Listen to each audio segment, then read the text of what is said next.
Lui disait, c'est une branche de la géométrie au même titre que celle d'Euclide. Les autres étaient outrés. Non, c'est juste une figure générée par une machine débile.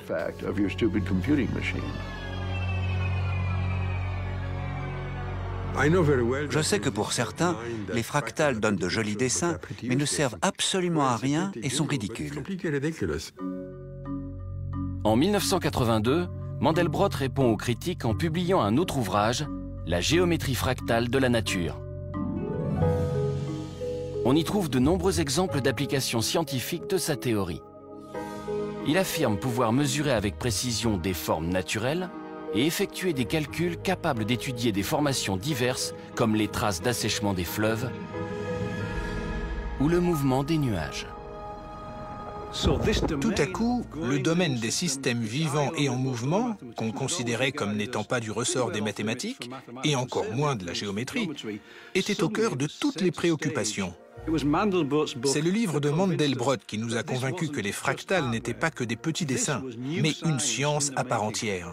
Une nouvelle façon de regarder le monde, pas seulement pour l'observer et le mesurer, mais aussi pour l'étudier mathématiquement et donc mieux le comprendre.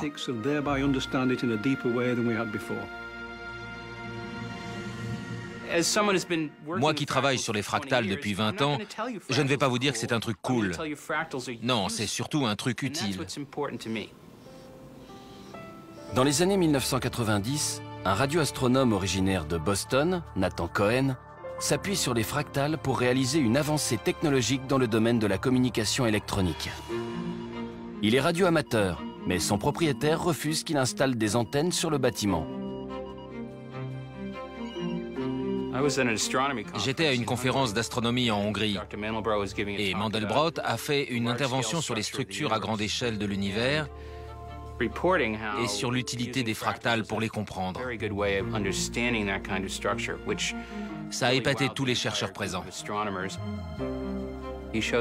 Il a présenté plusieurs types de fractales et je me suis dit, tiens, ce serait marrant de faire une antenne de cette forme-là pour voir ce que ça donne.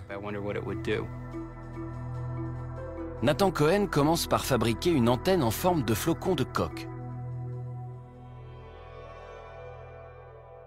J'ai repensé à la conférence et je me suis dit, qu'est-ce qui se passe si je tords mon fil de fer? Une fois le fil de fer tordu, je l'ai fixé au câble de mon émetteur-récepteur et j'ai été très surpris de voir que ça a marché du premier coup. Et j'ai découvert à ma grande surprise que je pouvais faire une antenne bien plus petite grâce à la structure fractale. C'était un bon moyen d'éviter de me fâcher avec mon propriétaire. À force de tenter de nouvelles expériences, Nathan Cohen fait une autre découverte. Les formes fractales permettent non seulement de réduire la taille des antennes, mais aussi de capter un spectre de fréquences bien plus large.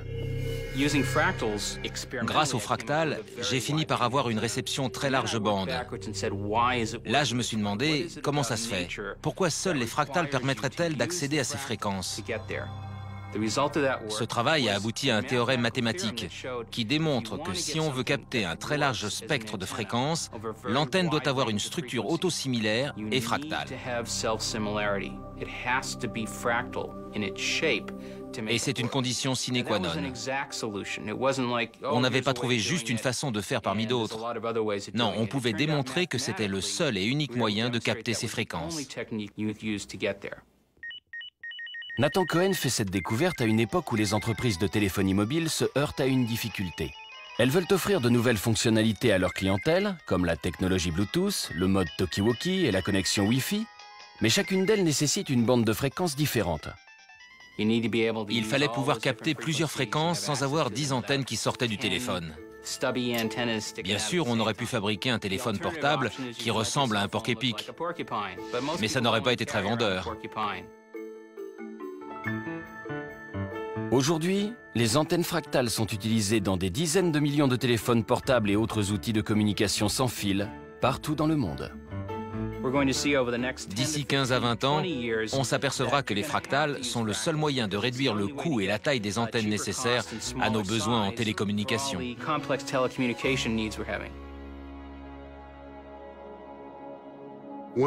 Si un ingénieur un peu malin utilise les fractals dans de nombreux contextes différents, il faut se demander pourquoi la nature, qui est plus maligne que nous, les utilise à sa façon.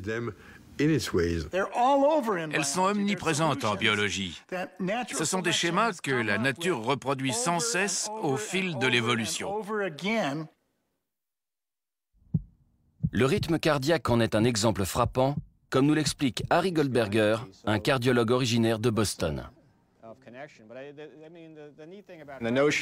L'idée que le corps humain est une machine remonte à l'époque de Newton. Le corps est une mécanique rythmée par les battements du cœur. Galilée a chronométré la vitesse des oscillations d'un pendule en prenant son pouls comme unité de temps. C'est l'idée que le cœur bat avec la régularité d'un métronome. Mais quand Harry Goldberger et ses collègues analysent le rythme cardiaque de milliers de sujets, ils découvrent que cette théorie est fausse. Voici les pulsations d'un sujet sain. Comme vous voyez, le rythme cardiaque n'est pas constant. Il fluctue énormément. Et dans ce cas précis, il oscille entre 60 et 120 battements par minute. Harry Goldberger, qui connaît les travaux de Benoît Mandelbrot, identifie ce schéma. Quand on reporte sur un graphique les intervalles entre les battements, on retrouve une indentation très similaire à celle des montagnes dont parle Mandelbrot dans son livre. Et si on grossit l'échelle d'observation, on voit qu'il y a toujours plus d'oscillations. Donc, un rythme cardiaque normal a une architecture fractale. Mais on nous a dit, ce n'est pas de la cardiologie, ça, vous n'aurez jamais de budget de recherche. En réalité, c'en est bien. Harry Goldberger découvre que le rythme cardiaque de tout sujet sain obéit à un schéma fractal qui lui est propre. Cette spécificité permettra peut-être un jour aux cardiologues de déceler certaines pathologies. Regardez l'écran, s'il vous plaît. Cooper, on va passer au calibrage. À l'Université de l'Oregon, Richard Taylor se sert des fractales pour percer les mystères d'une autre partie du corps, l'œil. On cherche à savoir comment fait l'œil pour pouvoir absorber autant d'informations visuelles, et ça nous a amené aux trajectoires oculaires.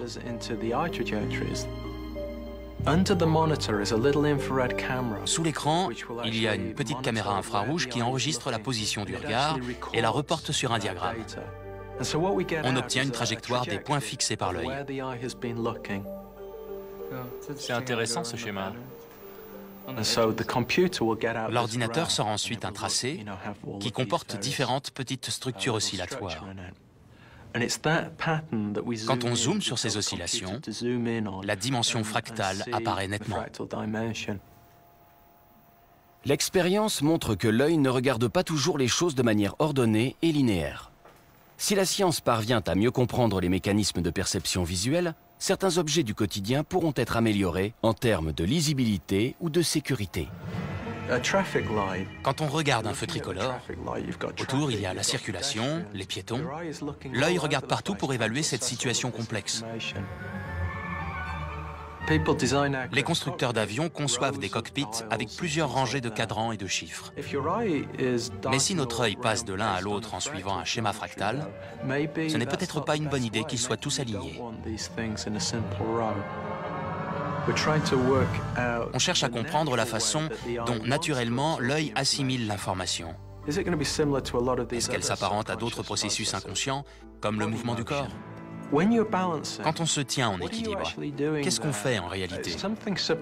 Quelque chose d'inconscient mais d'efficace. On effectue des oscillations plus ou moins grandes. Toutes ces fonctions humaines sont-elles liées par un schéma fractal? On est en train de découvrir que de plus en plus de processus physiologiques sont fractales.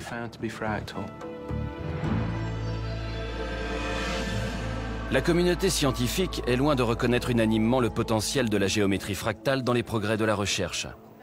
Les sceptiques affirment qu'elle a peu fait avancer la théorie mathématique. Mais pour l'équipe du biophysicien canadien Peter Burns, les fractales sont un outil nécessaire au développement de modèles mathématiques qui pourraient permettre un diagnostic plus précoce du cancer. La détection des très petites tumeurs est un des grands défis de l'imagerie médicale. Il est particulièrement difficile de déceler un des signes avant-coureurs du cancer, le réseau de minuscules vaisseaux sanguins qui se forment avec la tumeur. Les techniques d'imagerie conventionnelles, comme l'échographie, ne sont pas assez puissantes pour les voir. Il s'agit de structures qui mesurent à peine quelques dixièmes de millionièmes de mètre. Nous n'avons pas les outils nécessaires pour voir ces minuscules vaisseaux à l'intérieur d'un corps vivant. L'échographie offre toutefois une très bonne vision globale de la circulation sanguine. Peter Burns s'est demandé si les images de flux sanguin pouvaient révéler la structure cachée des vaisseaux. Pour le savoir, son équipe a conçu un modèle mathématique fondé sur la géométrie fractale. Si on peut analyser une structure de manière mathématique, on peut créer un algorithme. Les fractales fournissent des codes tout simples à partir desquels élaborer ce genre de modèle. Il suffit ensuite de modifier certains paramètres pour changer l'aspect de la structure. Le modèle montre l'irrigation d'un rein, d'abord via des vaisseaux sanguins normaux, puis via des vaisseaux qui alimentent une tumeur cancéreuse. Peter Burns a découvert que les deux réseaux vasculaires ont des dimensions fractales très différentes. Au lieu de présenter des bifurcations nettes, comme les branches d'un orme, la vascularisation de la tumeur est chaotique et désordonnée, plutôt comme une boule de gui. Et le flux sanguin qui circule dans ces vaisseaux enchevêtrés ne ressemble pas du tout à celui d'un sujet sain. Cette différence pourra peut-être un jour être détectée à l'échographie. On a longtemps cru que l'imagerie médicale devait être de plus en plus fine et précise, avec une résolution toujours plus microscopique pour déceler les informations cachées dans les structures. L'intéressant avec les fractales, c'est qu'elles nous fournissent des informations sur l'infiniment petit sans qu'on ait besoin de regarder à travers un microscope. Nous pensons que l'approche fractale pourrait permettre de distinguer par l'imagerie les lésions bénignes des tumeurs malignes, ce qui était impossible jusqu'à présent. Il faudra peut-être des années avant que les fractales n'aident les médecins à dépister le cancer. Mais elles fournissent déjà des indices de taille sur une question récurrente en biologie. Pourquoi les animaux de grande taille utilisent-ils l'énergie plus efficacement que les petits ? Le sujet passionne les biologistes James Brown et Brian Enquist et le physicien Jeffrey West. On constate une économie d'échelle incroyable à mesure que la taille augmente. Par exemple, un éléphant est 200 000 fois plus lourd qu'une souris, mais il ne consomme que 10 000 fois plus d'énergie sous forme de calories ingérées.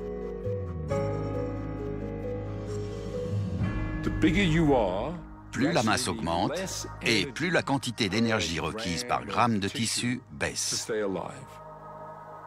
C'est une énigme. Et le plus étonnant, c'est que le rapport entre la masse et le besoin en énergie de tout être vivant est régi par une formule mathématique invariable. Pour autant qu'on sache, cette loi est universelle, ou presque. Elle se vérifie pour toutes les formes de vie, des plus microscopiques comme les bactéries, aux baleines en passant par les séquoias. Bien que cette loi ait été découverte dès les années 1930, personne n'avait jamais été capable de l'expliquer. On avait l'intuition que c'était lié aux différents schémas d'acheminement des ressources selon la taille des organismes. On a franchi un cap et on a dit toutes les formes de vie sont sous-tendues par des réseaux transportant de l'oxygène, des ressources et des métabolites qui alimentent les cellules. Les systèmes